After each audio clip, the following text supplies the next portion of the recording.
ಬಂದಿದ್ರು, ಇಷ್ಟೊಂದು ಲೇಟ್ ಮಾಡಿ ಬಂದಿದ್ರ? ವೆರಿ ಸಾರಿ ರೂಪ, ನಿನ್ಗೋಸ್ಕರ ನಾನು ಬೇಗ ಬರ್ಬೇಕು ಅಂತ ಸಾಕಷ್ಟು ಆದ್ರೆ ನಮ್ಮ ತಂದೆಯವರು ನನಗೊಂದು ಮನೆಯಲ್ಲಿ ಹೆಣ್ಣು ನೋಡ್ತಾರೆ. ನೀನು ಮದುವೆ ಅಂತಾದ್ರೆ ಅವಳನ್ನೇ ಆಗ್ಬೇಕು ಅಂತ ಹಠ ಹಿಡಿದಿದ್ರು. ನಾನು ಸತ್ರು ಅವಳನ್ನು ಮದುವೆ ಆಗ್ಲಾರೆ. ನಾನು ಪ್ರೀತಿಸಿದ ಹುಡುಗಿಯನ್ನು ಮದುವೆ ಆಗ್ತೀನಿ ಅಂತ ಧೈರ್ಯವಾಗಿ ಹೇಳ್ಬಿಟ್ಟಿದ್ದೇನೆ. ಗಟ್ಟಿ ಮಾಡಿದ ಹುಡುಗಿನ ಕ್ಯಾನ್ಸಲ್ ಮಾಡಿ ಬಂದ್ಬಿಟ್ಟಿದ್ದೇನೆ. ಗಟ್ಟಿ ಮಾಡಿದ ಹೆಣ್ಣನ್ನು ಯಾಕೆ ಕ್ಯಾನ್ಸಲ್ ಮಾಡಿ ಬಂದಿದ್ರ?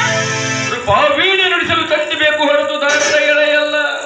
ನನ್ನ ಜೀವನದ ತಂತಿ ನೀನಿರುವಾಗ ಅವಳಲ್ಲ. ನಿನಗೋಸ್ಕರ ಬೇಕಾದದ್ದು ತ್ಯಾಗ ಮಾಡಲು ಸಿದ್ಧ ಈ ಕರ್ಮೆಯಿಂದ. ನಿಮ್ಮನ್ನು ಪಡಿಬೇಕಾದ್ರೆ ನಾನು ಎಷ್ಟು ಜನ್ಮದ ಪುಣ್ಯ ಮಾಡಿದ್ರು ಏನು? ನಿಮ್ಮ ಮಾತಿನಂತೆ ನಾನು ಮನೆಯಲ್ಲಿ ಮೋಸ ಮಾಡಿ ಬಂದಿದ್ದೇನೆ. ಯಾರಿಗೆ ಮಾಡಿರಿ ಮೋಸ? ನೀವು ಹಣ ತರಲಿ ಹೇಳಿದ್ರಲ್ಲ, ತಂದಿದ್ದಿ ತಾನೇ ದುಡ್ಡು.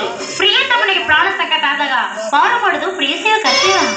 ಕಳ್ಳರ ಮೇಲೆ ಹೆಸರಾಯ್ತು, ನೋಟಿನ ಕಟ್ಟು ನನಗೆ ಸೇರಿತು. ಮತ್ತೆ ತಿಜೋರಿ, ಮಧ್ಯರಾತ್ರಿಯಲ್ಲಿ ತಿಜೋರಿ ತೆರೆದು ಹಣ ಬಂಗಾರ ಇಲ್ಲಿ ತಗೊಂಡ್ಬಿಟ್ಟೆ. ನಾನೇ ಕೂಗ್ಬಿಟ್ಟೆ, ಕಳ್ಳ ಬಂದಿದ್ದಾನೆ, ಕಳ್ಳ ಕಳ್ಳ ಕಳ್ಳ ಅಂತೆ. ಅದರಲ್ಲಿ ಅಣ್ಣ ಅತ್ತಿಗೆ ಎಲ್ರೂ ಹೊರಗೆ ಬಂದ್ರು. ಆದ್ರೂ